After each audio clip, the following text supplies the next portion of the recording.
Present ఉన్నటువంటి జనరేషన్‌లో youth పైన సోషల్ మీడియా ప్రభావం అనేది ఎలా ఉందని చెప్పుకోవచ్చు? అంటే ఇప్పుడు యూత్ సోషల్ మీడియా బాగానే వాడుతుంది. ఇన్‌స్టా, ఫేస్‌బుక్, యూట్యూబ్ ఏంటంటే వాళ్ళ అవసరాన్ని బట్టి వాళ్ళు వాడుతున్నారు. అండ్ లీగల్ ఉంది, ఇల్లీగల్ ఉంది. చాలామంది ఏంటంటే యూత్ ఇల్లీగల్‌కి ఎక్కువ అడిక్ట్ అవుతున్నారు. అంటే ఇప్పుడు సోషల్ మీడియాలో ఒకటి గుడ్ థింగ్ వస్తే ఎవరు అంత మంచిగా రెస్పాండ్ అవ్వట్లేదు. నెగిటివ్‌గా తీసుకుంటున్నారు. అదే బ్యాడ్ థింగ్ అది కొంచెం బ్యాడ్ థింగ్ కూడా వాళ్ళకి చాలా మంచిగా అనిపిస్తుంది. అందుకే వాళ్ళు ఏం చేస్తున్నారు, బ్యాడ్ థింగ్ ఎక్కువ తీసుకుంటున్నారు, గుడ్ థింగ్ చాలా తగ్గించేస్తున్నారు. పాజిటివిటీ కంటే నెగటివిటీ ఎక్కువ తీసుకుంటున్నారు. అవును. రైట్. అంటే ఎలా ఉందని ఇప్పుడున్నటువంటి జనరేషన్‌లో లవ్ మీద మీ ఒపీనియన్ అంటే ఏం చెప్తారు? లవ్ మీద అంటే ఇప్పుడు ఒకళ్ళు ఒక్కొక్క టైప్లో ఉన్నారు. కాలేజ్ చాలామంది ఏంటి లవ్ స్టోరీసే ఎక్కువ నడుస్తున్నాయి ప్రజెంట్ ఇప్పుడు. ఇప్పుడు ఎలా అంటే కాలేజ్లోని ఇద్దరు ముగ్గురితోనే ఉంటున్నారు. తర్వాత ఇంకా సోషల్ మీడియాలో ఎంతమందితో ఉంటున్నారో ఎవరికి ఐడియా ఉండదు అంతా. ఇప్పుడు ఏంటంటే సోషల్ మీడియాలో ఎక్కువ ఇన్స్టా, ఫేస్బుక్ అదేంటంటే చాటింగ్స్, వీడియో కాల్స్ ఇవే ఎక్కువ ఉన్నాయి ఇప్పుడు నడుస్తున్నాయి. ప్రజెంట్ ఏంటంటే మంచి ఎవరికి ఇష్టం లేదు, జస్ట్ కొంచెం ఎంజాయ్ చేసామా తర్వాత మూవ్ ఆన్ అయిపోయినామా, ఎవరి లైఫ్ వాళ్ళు అన్నట్టు ఉన్నారు ఇప్పుడు. లవ్ మీద మీ ఒపీనియన్ ఏంటి బ్రో అసలు? లవ్ మీద ఒపీనియన్ అంటే ఏం లేదు బ్రో, జస్ట్ లవ్ అంటే జస్ట్ ఇంకా వేస్ట్ ఆఫ్ టైం, సింపుల్. దానివల్ల ఫ్రెండ్స్తో ఉండడం నయం. ఫ్రెండ్స్తో అంటే గుడ్ నేర్పిస్తారు, బ్యాడ్ నేర్పిస్తారు. కానీ ఎంత గుడ్ అండ్ బ్యాడ్ నేర్పించినా సరే మనం ఫ్రెండ్షిప్ చేసినప్పుడు మనం ఎంత గుడ్ తీసుకుంటామో ఫ్రెండ్ దగ్గర, బ్యాడ్ ఉందన్న ఫ్రెండ్ని కూడా బ్లేమ్ చేయకూడదు. అంతే గుడ్ తీసుకోవాలి, అంతే బ్యాడ్ తీసుకోవాలి, కానీ వాళ్ళతోనే ఉండాలి మెయిన్ థింగ్. అలా ఈ జనరేషన్‌లో ట్రూ లవ్ అనేది ఉందంటారా? ట్రూ లవ్ అనేది మ్యాక్సిమం లేదు బ్రో, ఎప్పుడెక్కడ ఉంది అంటే కొంతమంది ఉన్నారు, లేరని కాదు. ఒక 10%, 90% మొత్తం ఫేకే నడుస్తుంది. ఒక 10% ఎక్కడో జెన్యున్ పర్సన్స్ ఉన్నారు అట్లా. అంటే ఎలా ఉందన్న ఇప్పుడున్నటువంటి జనరేషన్‌లో నన్ను ఒకసారి అడిగితే అయితే మీరు ఫ్రెండ్‌కి ప్రిఫరెన్స్ ఇస్తారా లేదంటే గర్ల్ ఫ్రెండ్‌కి ప్రిఫరెన్స్ ఇస్తారా? ఫ్రెండ్కే ఇస్తాం ఎక్కువ. ఫ్రెండ్. ఎందుకంటే గర్ల్ ఫ్రెండ్ ఎప్పుడు వెళ్ళిపోతారు ఎప్పుడు ఉండరు ఎవరికి అంత ఐడియా ఉండదు. అదే ఫ్రెండ్స్ అనుకో మా అయితే ఒకసారి గొడవ అవుతుంది, 1 వీక్ దూరంగా ఉంటారు, తర్వాత యాజ్ యూజువల్ మన ఏదో ఒక్క మాటలో ఎరా అంటే వాడే వచ్చి మాట్లాడతాడు. ఫ్రెండ్షిప్తోనే ఉంటాం. ఫ్రెండ్షిప్ గురించి డిస్క్రైబ్ చేయాలంటే ఏం చెప్తారు?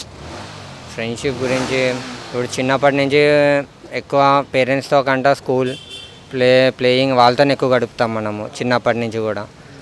ఏంటంటే లవ్ అనేది మహా అయితే లవ్ వచ్చాక ఫ్రెండ్షిప్ వల్ల కొంచెం ప్రాబ్లం వస్తుంది.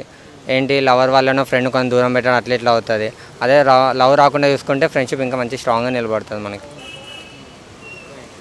సో ప్రజెంట్ ఉన్న జనరేషన్కి సంబంధించి ఎలా ఉందంటారా? ఇంకొక ఆన్లైన్ లవ్ అనేది నడుస్తుంది కదా సోషల్ మీడియాలో, దీనిపైన ఒపీనియన్ ఏంటి? వాళ్ళకి ఏంటంటే జెన్యున్ అవసరం లేదు, జస్ట్ ఇప్పుడు ప్రజెంట్ ఇది టైంపాస్ అవుతుంది, నాకు ఇది ఎంజాయ్మెంట్ ఇస్తుంది అనుకుంటే వాళ్ళు అదే చేసుకుంటూ వెళ్తున్నారు. సో ఏమంటారు, స్టూడెంట్ లైఫ్ ఎలా ఉంది? స్టూడెంట్ లైఫ్ బాగుంటుంది.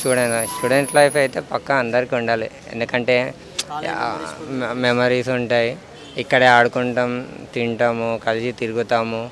అండ్ లెక్చరర్స్ వాళ్ళతో ఎక్కువ కనెక్షన్ ఉంటుంది. కొన్ని చోట్ల కొన్ని దగ్గర ఫేవరెట్ సార్స్ అవుతారు, మ్యామ్స్ అవుతారు. వాళ్ళు చాలా కేరింగ్ చూపిస్తారు. వాళ్ళ ఒకసారి తిట్టినా అరిచినా సరే వాళ్ళు మా మీద చూపించే ఎఫెక్షన్ ఇంత అంత ఉండదు. ఎండ్ ఆఫ్ ద డే చాలా కొంచెం వదిలి వెళ్ళిపోతున్నాం మనం ఫీలింగ్ వస్తుంది. స్టార్టింగ్ ఫస్ట్లో తిట్టుకుంటాము, బా ఈ మ్యామ్ నా తలకాయ తింటుంది, ఈ సార్ వస్తే ఘోరంగా ఉందా అనిపిస్తుంది. But end of the day అసలు వెళ్ళిపోతుంటే అబ్బా ఈ సార్ని మిస్ అవుతున్నాం, మ్యామ్ ఉంటే అట్లా ఉండేది, సార్ వస్తే అట్లా అనేవాడు, ఎంత బాగుండేది అని తర్వాత అనిపిస్తుంది. సో ప్రజెంట్ ఎడ్యుకేషన్ సిస్టమ్ ఎలా ఉందంటారు? ఎడ్యుకేషన్ సిస్టమ్ అంటే ఇంకా దాని గురించి చెప్పాలంటే ఎడ్యుకేషన్ కొన్ని చోట్ల మంచిగా ఉంటుంది, కొన్ని చోట్ల డిఫరెంట్ ఉంటుంది. ఏంటంటే మన వచ్చే ఫ్రెండ్ని బట్టి తెలిసిపోతుంది, పక్కన కూర్చునే ఫ్రెండ్ బట్టి. స్టార్టింగ్ ఎవడొస్తాడో వాడి బట్టి పక్కన ఎడ్యుకేషన్ సిస్టమ్ ఎలా ఉందో తెలుస్తుంది. వాడు మంచిగా ఉన్నాడు అనుకోండి, యాజ్ యూజువల్ మనం కూడా బాగా చదువుతాము. ఓకే అట్లా ఇట్లా ఉన్నాడు వచ్చి కూర్చున్నాడు అనుకోండి, అయిపోయా 4 years వాడితోనే సరిపోతుంది, ఎడ్యుకేషన్ పక్కన పెట్టేస్తాం. రైట్. ఏదన్నా మనకి ఇన్కేస్ మంచిగానే చెడుగానే ఒక ఫ్రెండ్ వల్లనే అంటారు. అవును. దీనిపైన మీ ఒపీనియన్ ఏంటి? అవును బ్రో, ఇప్పుడు నువ్వు మంచిగా కావాలంటే మొత్తం మంచి కూడా దొరకదు కదా, ఒకళ్ళ దగ్గర మంచి ఇంపాసిబుల్ అసలు. మనం ఒకరితో ఫ్రెండ్షిప్ చేస్తే మంచి ఎంతగానో మనం నమ్మి ఆడుతూ ఉంటామో, చెడు కూడా నేర్చుకోవాలి. ఎందుకంటే మొత్తం మంచిగా అంటే రేపటి రోజు మనం ప్రాబ్లంలో పడిపోతాము. అందరు మనతో ఆడుకుంటారు. ఫ్రెండ్ ఏం నేర్పిస్తాడు, ఒకరితో ఎట్లుండాలో నేర్పిస్తాడు, అన్నీ నేర్పిస్తారు. ఫ్రెండ్ ఆర్ గర్ల్ ఫ్రెండ్ అంటే మీరు ఓన్లీ చూసుకుంటారు? Friend. Friend or family? Both. Both family or money? Family. Money or friend? Friend. Friend. Money or girlfriend? Money. అంటే ఇప్పుడున్న జనరేషన్లో మనీకి ఇచ్చేటువంటి వాల్యూ ఒక పర్సన్ ఫేస్ వాల్యూకి ఇస్తున్నారంటారా? ఇవ్వట్లేదు. ఎందుకంటే మనీ ఏంటంటే ఇప్పుడు ఏం చేయాలన్నా మనీ కావాలి. అట్లీస్ట్ మనము ఏం బయటికి వెళ్ళాలన్నా ఏం ఉండాలన్నా ఒకళ్ళు మన దగ్గర రావాలన్నా మనీ చాలా ఇంపార్టెంట్. ఏంటంటే ఫ్రెండ్స్ విషయంలోకి వచ్చేటప్పటికి మనీ ఎందుకు తగ్గిపోతుంది అంటే ఫ్రెండ్స్ ఏం చూడరు. అరే నీ దగ్గర ఉంటే రారా అన్నారు ఏ రోజు ఫ్రెండ్స్. నువ్వు రారా బయటికి వెళ్దామంటారు కానీ ఇంటి దగ్గరికి వచ్చి అరే నువ్వు డబ్బులు తీసుకొని రారా అని ఏ రోజు చెప్పారు, ఏ ఫ్రెండ్ కూడా చెప్పాడు. సో అంటే మనీ లేకుండా జనంతా మన ఫేస్కి వాల్యూ ఇచ్చే ఫ్రెండ్ ఒకరే అంటే ఫ్రెండ్ ఒకలే. Friend and family members. Friend and family members. Money ఉన్నా లేకపోయినా ఓకే అన్న వీళ్ళు మన వాళ్ళు అన్నట్టు వాళ్ళు ఫీల్ అవుతారు. మిగతా వాళ్ళందరూ అట్లీస్ట్ గర్ల్ ఫ్రెండ్ కూడా ఫీల్ అవ్వదు మనీ లేకపోతే. మనీ లేకపోతే గర్ల్ ఫ్రెండ్ కూడా ఎందుకు వస్తుంది బ్రో? సో ఏదైనా కూడా మనీతోనే అంటారు. మనీతోనే. ఇప్పుడు ఉన్నటువంటి ఎడ్యుకేషన్ సిస్టమ్కి సంబంధించి కానీ మన యొక్క స్టూడెంట్స్ లైఫ్కి సంబంధించి ఇన్కేస్ మీకు ఏదైనా స్కోర్ వచ్చినా కూడా బాగా రిలేటివ్స్ ఇంటరాక్ట్ అవుతుంటారు కదా. సో దీనిపైన మీ అభిప్రాయం ఏంటి? అంటే మీ బాబుకి ఎంత వచ్చాయి, మీ ఊరికి ఎంత వచ్చాయి అని చెప్పి వీళ్ళు ఇన్వాల్వ్మెంట్ కంపారిజన్ చేసుకుంటారు. వాళ్ళు ఏంటంటే ఇంకా మా పిల్లలకి ఎంత, మా పిల్లలు ఒకవేళ వాళ్ళ పిల్లలకి ఎక్కువ వచ్చినాయనుకో మీ అబ్బాయికి ఇంత వచ్చినాయి అంటారు. అదే మాకు ఎక్కువ వచ్చి వాళ్ళకి తక్కువ వచ్చినాయి అనుకో అవునా మా వాడు కూడా ట్రై చేశాడు ఇంతే వచ్చినా అని చెప్పి ఇంకా వాళ్ళని స్కోల్ చేస్తారు, వాళ్ళని తిడతారు. అందుకే కంపారిజన్ చేయకూడదు. ఎందుకు ఇప్పుడు 90% వచ్చినోడికి ఒకటే జాబ్ వస్తుంది, 35% వచ్చినోడికి కూడా ఒకటే జాబ్ వస్తుంది. ఎందుకంటే స్కిల్స్ని బట్టి ఉంటుంది. వాడికి ఏంటి ఫస్ట్ ర్యాంక్ వచ్చిందని చెప్పి జాబ్ ఇస్తారు, వీడికి ఏంటి స్కిల్స్ ఉన్నాయి కాబట్టి జాబ్ ఇస్తారు. సో ఎవరి క్వాలిటీస్ ఎవరి వాళ్ళకు ఉండే టాలెంట్ అనేది అంతే.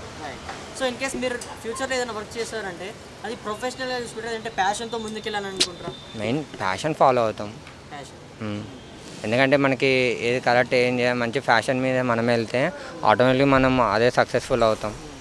బట్ పేరెంట్స్ ఒప్పుకోరు కదా. పేరెంట్స్ మనం చెప్పే మనము కన్వే చేయాలి వాళ్ళకి, ఇట్లా కాదు ఇట్లా ఫ్యూచర్లో ఇట్లా ఉంటుంది మనం కన్వే చేస్తే వాళ్ళే 100% ఒప్పుకుంటారు. ఎందుకంటే వాళ్ళు ఎంతసేపు మాకు బెస్ట్ చేయాలనే చూస్తారు తప్ప నువ్వు ఇదే చేయి అని ఏ పేరెంట్స్ ఉంటారు మ్యాక్సిమం చెప్తారు. ఎందుకంటే వాళ్ళకి అది కరెక్ట్ అనిపిస్తారు కాబట్టి చెప్తారు.